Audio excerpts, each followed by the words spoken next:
Well, this war has taught us one thing: it's not to predict anything.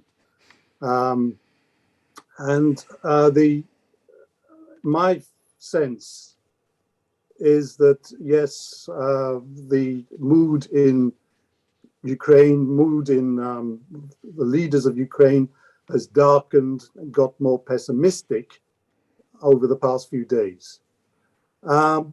But the task for the Russians and the Russian military, which is not as competent as President Putin would like, the task for the Russians hasn't been made much easier, despite this mood of pessimism. There are between 20 and 25 million tons of grain stuck in Ukraine by Russia's blockade of the Black Sea ports and warnings of a looming global food crisis. Russia and Ukraine together account for nearly 1/3 of global wheat supplies, while Ukraine is also a major exporter of corn, barley, sunflower oil and rapeseed oil.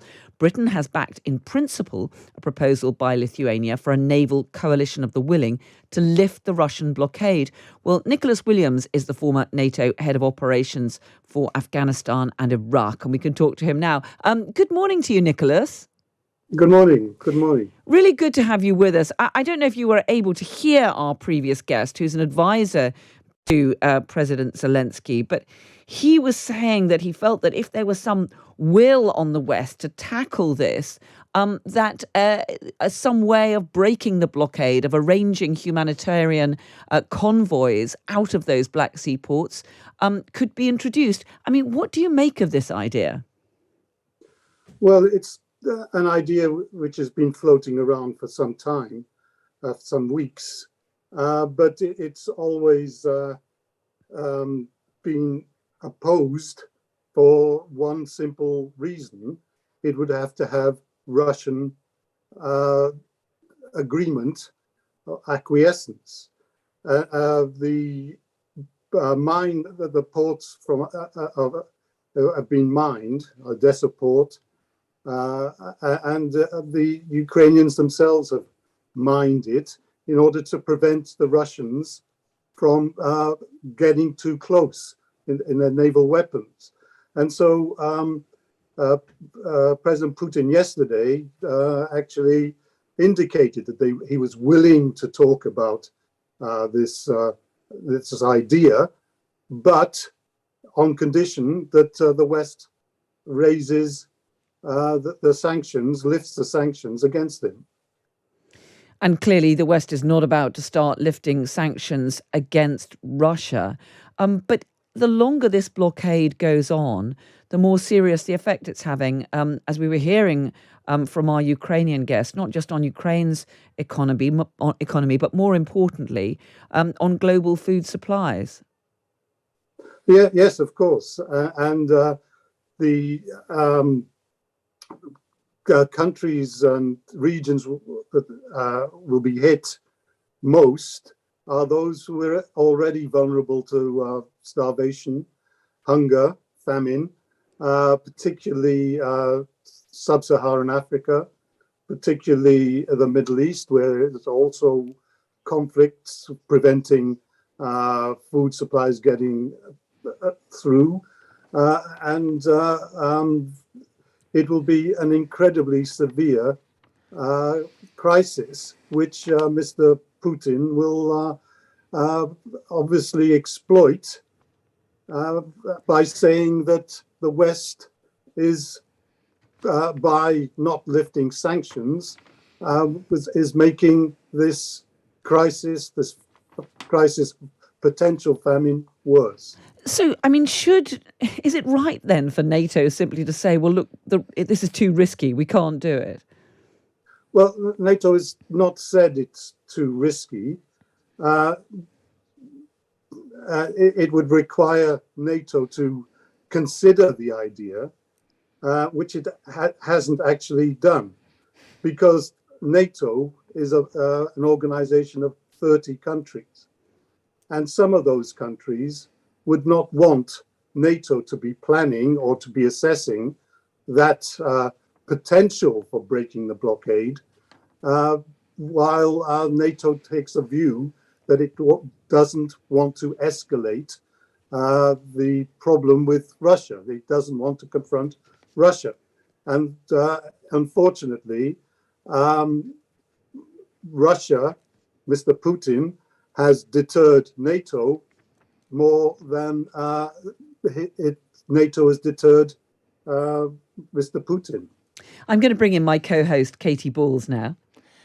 Just picking up on your comments on NATO, you allude to the fact, obviously, it's a large organisation made up lots of different members who have various opinions when it comes to what the end goals of the war in Ukraine should be, whether compromise should be found. Does that mean actually it's very tricky to reach unity when it comes to something very complicated like this, which comes with obviously significant risks? Yes, you're perfectly right. NATO's Article 5, just the defense of the members, only applies to the members.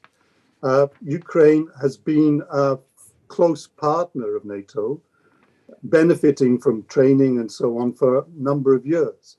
But so long as it's not a member, NATO can only bolster that training, bolster that political support, but not do anything to intervene because, as you say, a number of countries, among them Turkey, for example, are very hesitant about dragging NATO into a confrontation in the Black Sea.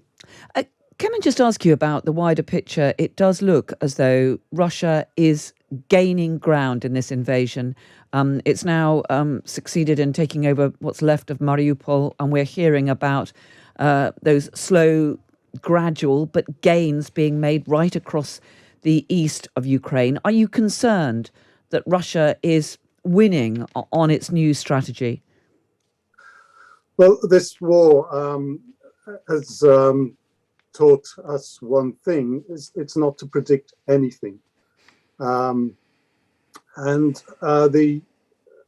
My sense is that yes, the mood in Ukraine, the leaders of Ukraine, has darkened and got more pessimistic over the past few days. But the task for the Russians and the Russian military, which is not as competent as President Putin would like, the task for the Russians hasn't been made much easier, despite this mood of pessimism. And so long as the Ukrainians can hold out,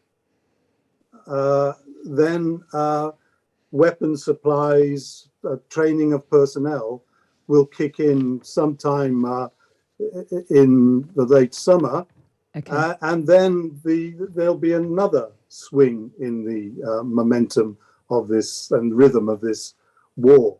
So it's unpredictable. And the task for the Russians, for Putin, is to exploit his current momentum, which is not great, but it's greater than before, current momentum to the full. Nicholas Williams, former NATO head of operations for Afghanistan and Iraq. Good to speak to you. Thank you very much indeed.